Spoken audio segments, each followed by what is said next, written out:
Hi, my name's Kevin Hicks. Welcome to the History Squad. Now, today's video takes us back to 1450, to the medieval period, to a time of revolt, but not a peasants' revolt. This is when ordinary Englishmen marched on London. They weren't demanding bread.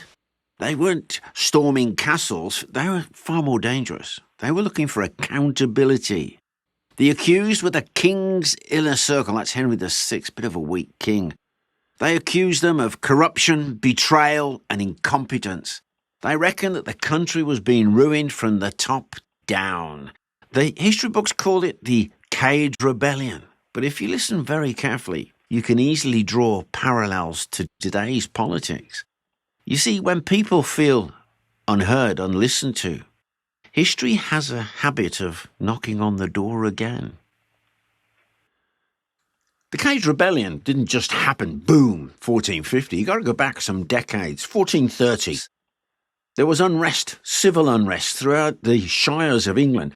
Some of it was religious, the Lollards, who were followers of John Wycliffe, who'd been challenging the power of the church in England. Quite a subject. But when you get to 1450, we have Henry VI, a very weak king. He was very pious. In fact, some people think saintly. But when he was ill and absent, it was his advisors who then ruled the country, and many of them were corrupt. But before we go into that, you've got to understand how England was ruled in those days. At the top of the pyramid, supposedly, the king is in charge. Then just below him, the Royal Council, which is, of course, his trusted advisors. Now, Parliament was split into two, as it is today in England. You have the House of Lords, which was full of nobles and bishops. Then you have the House of Commons, which was the local gentry and the townsmen. But by 1450, Parliament itself was reduced to just gathering taxes for the king's wars and also hearing petitions. People who got a problem, they could petition the government. But local government, you've got to understand, England was actually divided into 39 counties. And each county was ruled by a sheriff, who, as it so happens, was appointed by the king. Order relied upon what's called bastard feudalism, where the sheriff and the local landowners had private armies, which were liveried soldiers, basically. But these local lords, with their army, they could easily intimidate local courts. In England, there was a growing sense that the justice system no longer worked for the ordinary people. But if you look through the eyes of those folks, of the ordinary people, they'd given everything for the king's wars in France. They'd gone without. They'd lost loved ones. And in the south of England, the French were raiding towns. The Isle of Sheppey, Rye, and Winchelsea had been burnt. In response to these raids, all the king could do was say, light the barbicans to warn of danger, and then he relied on the local militia to fight off the French. The local militia were undermanned and underarmed, and they weren't paid. Now, the king did have one really good advisor. That was Cardinal Henry Beaufort, but unfortunately he died. That leaves the Duke of Suffolk, the bishops of Salisbury and Chichester in charge. Those men were absolutely corrupt. In fact, Suffolk was accused, impeached, and effectively found guilty of corruption and treasonous behaviour. And now the king had him temporarily exiled on the 17th of March, 1450. Now think about that. He's been charged with corruption and treasonous behaviour. Anybody else, he'd have been dragged to the tower and have had his head hacked off. But no, this senior king's advisor is temporarily banished, but you can come back in 5 years' time. Well, in fact, he got on board his ship, but before it could sail any distance, it was intercepted. And the Duke was actually beheaded by the sailors on board. In fact, I've got the head here, as you can see, safely in the corner. But meanwhile now, you have this heavy taxation, economic depression, lawlessness in the shires, fear of the French invasion, and officials abusing the legal system. And there's a reoccurring theme throughout all of this, is it's the king's evil advisors, his evil counsellors, who were enriching themselves while the country declined. People weren't just angry. They felt abandoned by a political system that no longer worked. So who was this Jack Cade who gave his name to this rebellion? He's a bit of a mystery, really. We understand that he was born in Sussex between 1420 and 30. That's about all we know about him, really. But interestingly, he took the name during the rebellion of John Mortimer, who happened to be a relative of the Duke of York. Now, I've got to explain here. The Duke of York was in Ireland at the time, powerful character who's in opposition to Henry VI.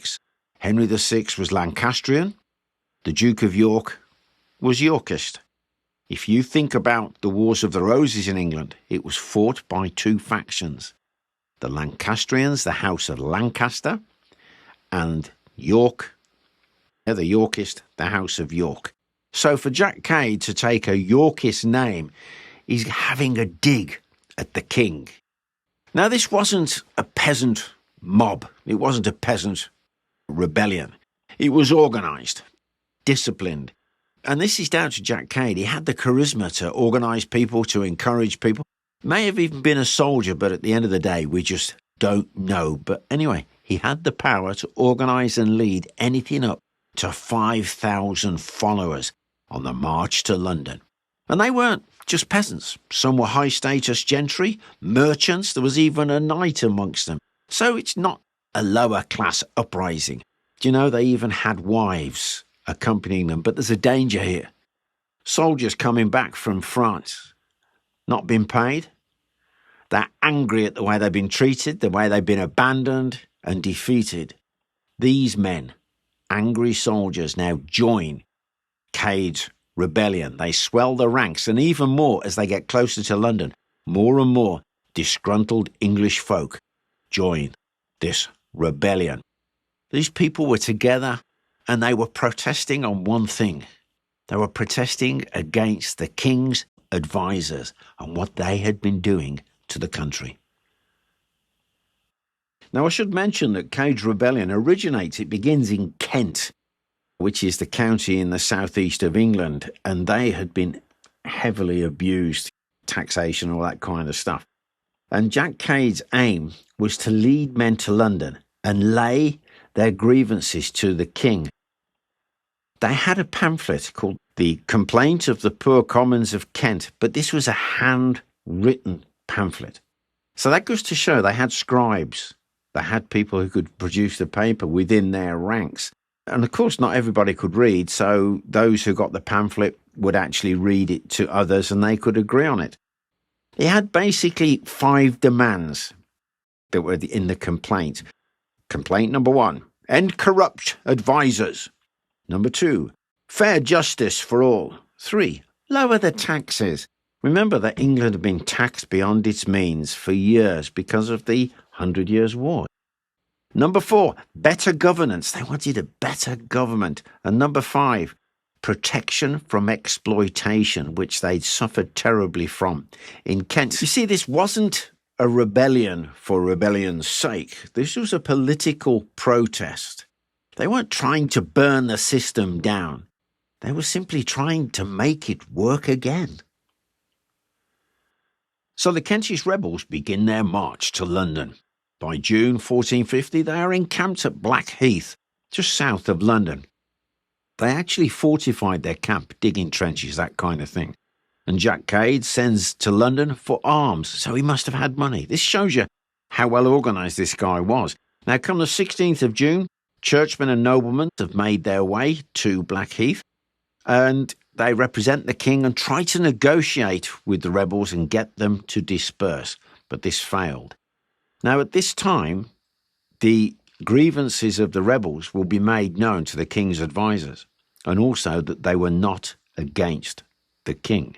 So the king knows of the rebels' demands, but is alarmed by the sheer numbers of the rebels. So he withdraws his court from London up into the Midlands of England to Kenilworth Castle in Warwickshire. But at the same time, he dispatches an armed royalist force led by Sir Humphrey Stafford and his cousin Sir William Stafford to intercept and put the rebels to flight.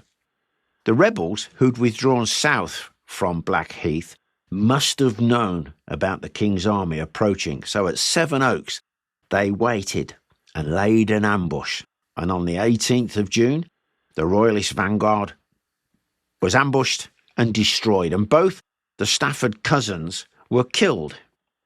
The rest of the king's forces apparently mutinied, so they were no longer a threat. The rebels now have gained confidence with their victory over the royalist forces. They've advanced up to Southwark, which is on the southern side of the River Thames at the southern end of the London Bridge. But when Jack Cade enters London, he pauses by a stone known as the London Stone. He takes out his sword and strikes it. I think they strike it twice. And he proclaimed himself Lord Mayor of London. This was the tradition. But it's symbolically reclaiming the country for the Mortimers, the Yorkist cause. A little bit of a twist there. Now, when he gets inside the city gates, Cade and his men initiate tribunals trying to track down those accused of corruption. On the 4th of July, James Fines, 1st Baron Say and Sell, Lord High Treasurer, was found guilty in a sham trial and beheaded at Cheapside.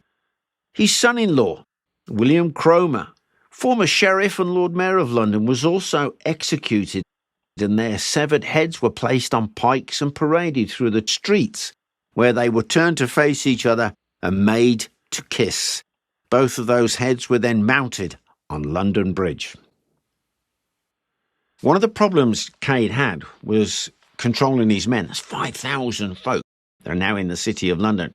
And despite Cade's assurances to the people of the City of London, there was looting, there was drunkenness. In fact, it's said that Cade also took part in a bit of looting and drunkenness, and gradually he lost control of his men.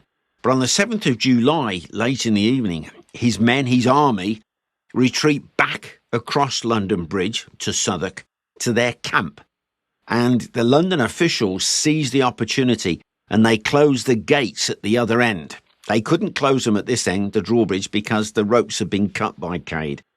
But now Cade could get onto London Bridge, but he couldn't get across into the City of London. Now, the next day, we're talking about 10 in the evening, the gates are opened and the people of the City of London, together with the garrison from the Tower of London, who now see fit to join in with the array, so they feel safe to have a crack. And there is a battle on London Bridge. Now, that starts 10 o'clock in the night. It carries on to 8 o'clock the next day. That's 10 hours. What a terrible fight. It wasn't a skirmish. It wasn't a pushing the rebels back.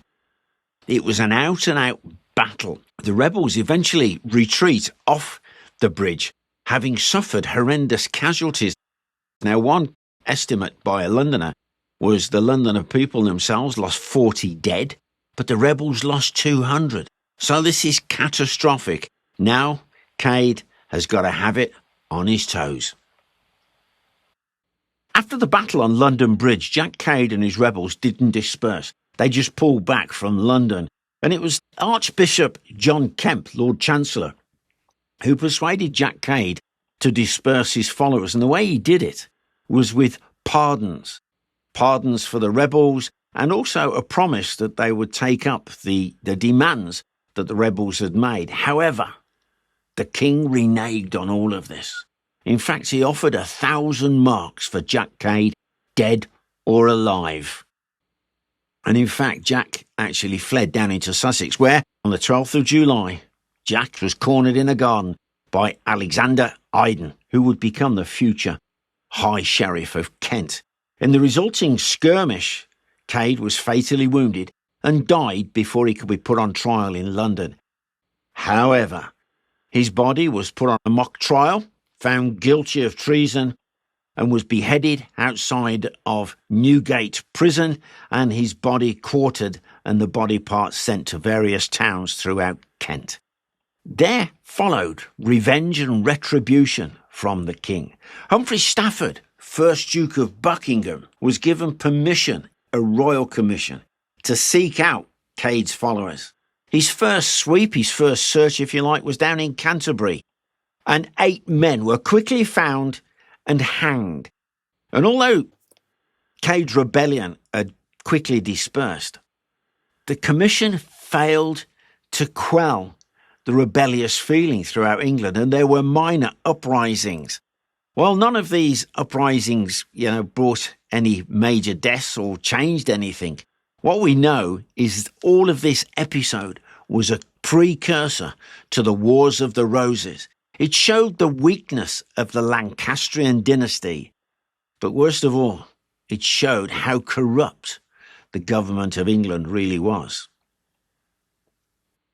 So, Cade's Rebellion was about loss of faith in governance, where ordinary men believed their government no longer worked for them. They believed that their king was weak, his advisors corrupt. They also believed that the taxes were far too heavy and that public money was being misused and misappropriated. Perhaps most dangerous of all, they believed that justice no longer applied equally. People can tolerate hardship, even warfare. They always have done. But what they do struggle with is the belief that rules apply differently depending on who you are in society. Cade's Rebellion can be seen as a warning flare in history. It shows what can happen when rulers stop listening to their people. The people feel unheard, and it demonstrates that unrest doesn't happen overnight. It grows quietly, simmering, till it can't be ignored. So if a moment from 1450 still sounds familiar today, that should make us pause and take note. Well, I hope you enjoyed that video. If you did, like, share and subscribe. Now, this was a video that was voted in by our Patreon members. So if you'd like to support the channel further, why not have a look at joining our Patreon community? The link is in the description. Now, before I go any further, a quick shout out to some of our Patreon members. So, hey guys, thanks a million. Ryan Potts, Sylvan, and Joyce McQueen. Hey guys, thanks. Bye for now.